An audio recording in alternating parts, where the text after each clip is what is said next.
رانا ثناء اللہ media سے گفتگو کر رہے ہیں۔ یعنی پہلو صحیح کرے اور ووٹ آف کانفیڈنس نہ لے یا ووٹ آف کانفیڈنس لینے میں فیل ہو جائے تو اس کی پوزیشن جو ہے وہ ایز چیف منسٹر جو ہے وہ برقرار نہیں رہتی۔ اس لیے گورنر کے کل 4 بجے کے اجلاس طلب کردہ اجلاس کے نہ ہونے یا اس میں ووٹ آف کانفیڈنس نہ لینے کے بنیاد پہ چودھری پرویز الہی صاحب جو ہے وہ آئینی طور پہ پنجاب کے چیف منسٹر نہیں ہے۔ باقی جو ایک آرڈر جاری کرنا ہے گورنر نے وہ ایک فارمیلٹی ہے اور میرا خیال ہے کہ اسے جتنی بھی جلد جاری ہو جائے وہ مناسب ہوگا اور میرا خیال ہے کہ وہ آج جاری ہونا چاہیے۔ فارمیلٹی میں کیوں ڈیلے ہوتا رہا؟ رات جو ہے میڈیا لگا رہا۔ کچھ ایسی اطلاعات ہیں کہ پی ٹی آئی والے جو ہے کارکن وہ ہنگامہ برپا کرنا چاہتے ہیں، تو صورتحال کو برقرار رکھنے کے لیے ہم لوگ آپ نے وہ جو ہنگامہ برپا کرنا چاہتے ہیں پہلے انہوں نے پچھلے 6-7 ماہ جو ہے یہ کوششیں اسلام آباد کی طرف کی ہیں، تو آج اگر وہ یہاں پہ کریں گے تو اس کا پورا بندوبست ہے۔ اتنا ویٹ کیوں کیا گیا؟ نہیں دیکھیں اس میں کل جو ہے وہ گزر گیا اور چودھری پرویز الہی نے ووٹ آف کانفیڈنس نہیں لیا۔ اب اس کے بعد دیکھیں نیو چیف منسٹر کا الیکشن ہونا ہے، اس کا اسکیجول بھی گورنر صاحب کو ساتھ ہی دینا پڑے گا جو آئینی ریکوائرمنٹ ہے، تو اس لیے اگر یہ ٹائم لیا ہے گورنر صاحب نے تو اس میں میں نہیں سمجھتا کہ کوئی نوٹیفکیشن والی فارمیلٹی کب تک پوری ہو جائے گی اور یہ جو سیاسی بحران جو شروع ہو گیا ایک نیا، یہ کب تک ختم ہو جائے گا؟ کوئی سیاسی بحران نہیں ہے۔ ایک آدمی جو خود اعلان کر رہا تھا کہ میری پارلیمانی پارٹی کے یا ہمارے 99% لوگ جو ہیں وہ اسمبلیاں توڑنے کے حق میں نہیں ہے، لیکن میں جو ہے وہ 1 مہینہ پہلے ہی سمری سائن کر کے دے آیا ہوں، تو ایسی صورت میں گورنر کا یہ فرض ہے کہ ایسے چیف منسٹر سے وہ یہ کہے کہ آپ اگر اسمبلی توڑنا چاہتے ہیں تو آپ اس سے پہلے جو ہے وہ اعتماد گورنر راج کے حوالے سے بھی باتیں چل رہی ہیں، تو گورنر راج دیکھیں جیسے ہی گورنر کا اپنا آرڈر ایشو کرے گا اس پر نوٹیفکیشن ہوگا، اس پر عمل درآمد ہوگا اور یہ آئین کا تقاضا ہے۔ اگر آئینی تقاضے کو ریزسٹ کیا جائے گا اور اس کے اوپر عمل درآمد کو روکا جائے گا تو پھر گورنر جو ہے وہ فیڈرل گورنمنٹ کو لکھ سکتے ہیں اور ان کے تحریر کرنے پہ فیڈرل گورنمنٹ جو ہے وہ کیبنٹ کی منظوری سے ایڈوائز بھیج سکتی ہے پریزیڈنٹ کو، اور president is bound to act on the advise of the prime minister اور گورنر رول لگ سکتا ہے، یا دوسری صورت میں جو ہے وہ پارلیمنٹ جو ہے وہ ریزولوشن کر سکتی ہے، تو پھر فورتھ وتھ جو ہے گورنر رول 2 ماہ کے لیے جو ہے وہ آ جائے گا، اور 2 ماہ کے بعد اگر اسے دوبارہ ریزولوشن کیا جاتا ہے تو پھر وہ 6 ماہ تک ایکسٹینڈ ہو سکتا ہے۔ نام کون سے آپ نے کہا ہے کہ آرٹیکل 6 لگ سکتا ہے، وہ انہوں نے اب تک کے جو اقدامات کیے ہیں اس پہ آپ کیا کہتے ہیں؟ یہ بالکل بے تکی اور آوارہ بات ہے۔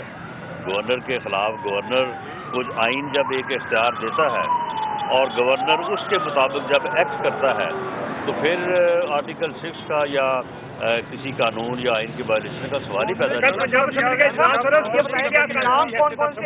نئے وزیر اعلیٰ پنجاب کے نام کون سے ہیں؟ نہیں، ابھی اس بارے میں پی ایم ایل این نے جو ہے وہ کوئی غور نہیں کیا، لیکن میں سمجھتا ہوں کہ حمزہ شہباز صاحب ہمارے پارلیمانی لیڈر بھی ہیں اور وہ جو ہے وہ قائد اس کے خلاف ہی ہیں۔ انہوں نے پارلیمانی پارٹی کو بہت اچھے طریقے سے مینج کیا ہے، رکھا ہے، تو میرا خیال ہے کہ ہمارے امیدوار وہی ہوں گے یا اس بارے میں لیڈرشپ جو بھی وزیر اعلیٰ کا انتخاب کب تک متوقع ہے دوبارہ، کیونکہ جو سیاسی ماحول گرم ہے یا خراب ہوا ہوا؟ لکھا گیا ہے صدر پوسٹ کیا ہی نہیں اور قانونی حیثیت کیا ہے، آپ کیا سمجھتے ہیں کہ وہ کیا گورنر کو جو ہے وہ اس کی کوئی حیثیت نہیں ہے؟ جو پریزیڈنٹ ہے he has to act on the advice of the Prime Minister. President जो है वो अपने जो है ना वो माथे पे बैठी मक्खी नहीं उड़ा सकता जब तक कि उसको प्राइम मिनिस्टर की एडवाइस ना हो। वज़ीर आला का इंतखाब को कब तक हटाना तो बहुत मुतवक्किल है? दूर की बात है। वज़ीर आला का इंतखाब कब तक मुतवक्किल है? जो सियासी सूरत-ए-हाल है वो तो बहुत बुरा हाल होता चला जा रहा है। ये स्केड्यूल जो है वो गवर्नर साहब को साथ ही देना होगा और मेरा ख्याल है कि शायद इसी में जो आज वो टाइम जो है आज जो टाइम है इजलास उसकी क्या कानूनी हैसियत है उसको आप देखते हैं। आज सीएम ने कैबिनेट का इजलास भी बुला लिया है। कैबिनेट के इजलास की तो खैर कोई हैसियत नहीं होगी, ठीक है जी, क्योंकि वो एतमाद का वोट लेने में नाकाम रहे हैं जी। बाकी असेंबली तो बरकरार है, असेंबली का इजलास तो हो सकता है, लेकिन लीगली और रूल्स के मुताबिक असेंबली का इजलास जो है अब जब भी होगा वो सबसे पहला बिजनेस जो है वो चीफ मिनिस्टर का इंतखाब। राणा साहब, आपने चैलेंज किया था इमरान खान को कि आप कल असेंबलियां, आज असेंबलियां तोड़ो, कल इलेक्शन कराते हैं। उन्होंने ऐलान किया असेंबलियां तोड़ने का, आप असेंबलियां बचाने में लग गए हैं। नहीं तो वो असेंबलियां तोड़ने का कब उन्होंने ऐलान किया? 23 नहीं तो तारीखें देने की क्या जरूरत है? अगर उन्होंने तोड़नी थी, नहीं सुन लेना, अगर उन्होंने तोड़नी थी तो वो 17 तारीख को जब वो बैठे थे, दोनों चीफ मिनिस्टर बैठे थे, तो उन चीफ मिनिस्टर से साइन करवाते और भेज देते जी। अब बात ये है कि जब वो बार बार जो है वो एक जिद पे, अना पे मबनी जो है वो ऐलान करें कि मैं सिर्फ अपनी अना के लिए, अपनी जिद के लिए असेंबलियां तोड़ना चाहता हूं, तो फिर जो हमारी पोजीशन है, कल को हमारे ऊपर भी ये सवाल उठ सकता है कि जब एक आदमी जो है वो गैर आइनी, गैर कानूनी इक़दाम, गैर जमहूरी इक़दाम जो है वो उठाने के लिए बार बार ऐलान कर रहा था, तो आपने उस बारे में फिर आपने क्यों नहीं रोका? आपने उसके ऊपर एक्ट क्यों नहीं किया? तो मामला ये है कि अगर ये तोड़ नहीं चाहता तो 17 तारीख को जो है वो तोड़ सकता था। 26 नवंबर को ऐलान किया, उससे अगले दिन तोड़ देता। अगर भेजती है असेंबली तो उसकी क्या हैसियत होगी? की टोकरी होगी या उसको एंटरटेन करें? नहीं, जो चौधरी परवेज लाई है वो अब गवर्नर अगर उन्हें कहे भी, या गवर्नर उन्हें ये कहे कि वो डे टू डे मामलात को देखें, तो इस वोट ऑफ कॉन्फिडेंस लेने में नाकामी के बाद चौधरी परवेज लाई अब एडवाइस असेंबली तोड़ने के लिए नहीं दे सकते। ये रूल्स और कानून उनको अलाउ ही नहीं करता। पीडीएम से मुशावरत मुकम्मल होगी इस सिलसिले में?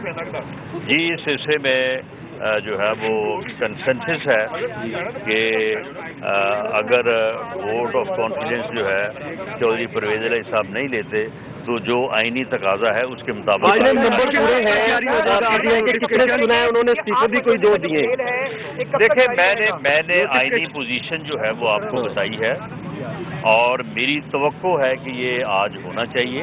बाकी मेरी ये पोजीशन नहीं है कि मैं गवर्नर को डायरेक्शन दूँ। सर, क्या गवर्नर, क्या वज़ीर आला जो है वो इजलास से पहले टीम को नोटिफाई कर दिया जाएगा? होना चाहिए। क्या बताएं, इमरान खान साहब के खिलाफ बहुत केसेस बन रहे हैं, इतलात ही है, आगे आने वाले दिनों में क्या सिचुएशन बनती दिखाई दे रही है? कोई इलेक्शन से फरार नहीं है। हमने बिल्कुल इलेक्शन की तैयारी जो है वो शुरू कर रखी है और मियां नवाज शरीफ साहब की वापसी का भी जो है वो हमने उनके इस्तकबाल की भी तैयारी शुरू कर रखी है। कब आ रहे हैं? अब ये तो फिर मामला ये है कि ये हम तो समझते थे कि 17 को ये तोड़ देगा, लेकिन 17 को फिर उसने आगे डेट दे दी, तो ये उस वजह से जो है वो मामला फिर इस तरफ जो है वो बड़ा है। वीडियो जो आ रही है उसके वाले से क्या आपका ख्याल है? आपने एक वीडियो का जिक्र किया था, वो वीडियो असली है या नकली है? और कब आ रही ये है? सारी असली है। आ कब रही है? और ये पीटीआई वाले भी जब आपस में बैठते हैं तो ये हंसी मजाक में ये बात तस्लीम करते हैं कि ये सारी असली है, तो वो असली है। अगर ये चाहें तो उनका फोरेंसिक जो है वो करवा देते हैं, ऑडियो का भी और जो वीडियो है वो भी। जो ऑडियो में वो कह रहा है वीडियो में वो कर रहा है। ये बताइए, नवाज शरीफ साहब कब पाकिस्तान आ रहे हैं? क्योंकि मुस्लिम लीग नून की जो पोजीशन है पंजाब समेत पूरे पाकिस्तान में, वो इस हद तक पॉपुलैरिटी की पोजीशन नहीं है, तो क्या नवाज शरीफ साहब का आने का कोई प्लान है या सिर्फ जो नून लीगी रहनुमा तारीखें ही देते रहते हैं? जी, ये तारीखें देने वाला मामला जो है ये मैं तो इसको मुनासिब नहीं समझता जी। वो हमारे कायद हैं, हमारे लीडर हैं, जब भी उन्होंने आना हुआ तारीख वो खुद देंगे कि मैं फलां तारीख को जो है वो आ रहा हूँ। और पार्टी की जो रिक्वेस्ट है कि वो इलेक्शन से पहले तशरीफ़ लाएं, اس کو انہوں نے جو ہے وہ ایکسیپٹ کیا ہوا اور ہے. الیکشن کب ہوگا؟ اور الیکشن جو ہے اگر تو یہ صوبائی اسمبلیاں ٹوٹ جاتی تو پھر تو 90 دن میں ہوتے. اب ہو سکتا ہے کہ یہ اگر اسمبلیاں نہیں ٹوٹتی تو پھر الیکشن جو ہے وہ جنرل ایسا ممکن ہے کہ 2 صوبوں میں الیکشن ہو؟ میں ہو تو اس سے پہلے میاں نواز شریف صاحب تشریف لائیں گے. بہت شکریہ جی میں ایکسپیکٹڈ ٹائم میری رائے میں تو جو ہے وہ آج ہونا چاہیے، لیکن میں گورنر صاحب کو ڈائریکشن نہیں دے سکتا. بہت شکریہ. آئینی طور پر پرویز الہی پنجاب کے وزیر اعلیٰ نہیں رہے. وفاقی وزیر داخلہ رانا ثناء اللہ لاہور میں میڈیا سے گفتگو کر رہے تھے.